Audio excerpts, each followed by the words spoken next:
Hey LinkedIn, I just want to make a comment on missionary versus mercenary. I was thinking about this concept and I was talking about it recently, and you know, in business, you've got to make money, and the company's got to make money.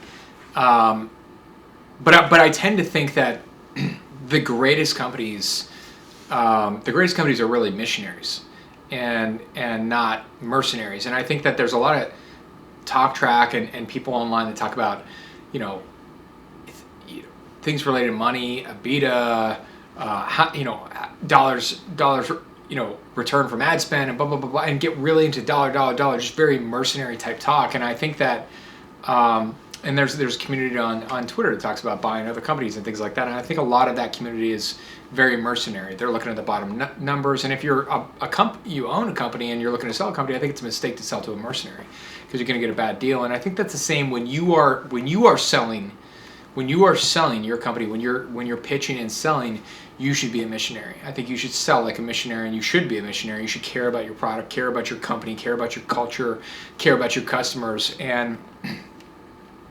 when you're selling, you should not sell to mercenaries. You should sell to missionaries. So you should sell to people who are on a mission to improve their company, and that care about their company and care about your company and care about the whole sort of solution. And I think that if you are a missionary and you sell to missionaries, that's just a great way to go about things. And I think that you know a mercenary when you hit them, because they're sort of stripping everything down and de-glorifying everything. And in my opinion, they're not fun to deal with. And so I just think that as a company itself, like yourself, like, be a missionary. Try to build a great company. Try to build a great product. Try to build a great service. Try to build a great culture.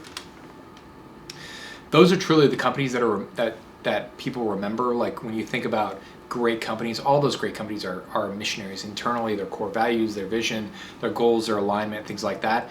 The companies nobody remembers are missionaries. Somebody probably got rich, but they're not great companies. And of course, when you're selling to someone, if you have to sell to someone, try to find missionaries. Try and sell to missionaries, not mercenaries. Mercenaries are going to sort of cut you down, haggle you down, and not really value what you do. Missionaries are on a mission. They're going to get it. They're going to have fair value and things like that. And I think that makes a big difference. And it's going to make your life more enjoyable. It's going to, have a little bit more of an enriching relationship. So just something to think about. And work toward.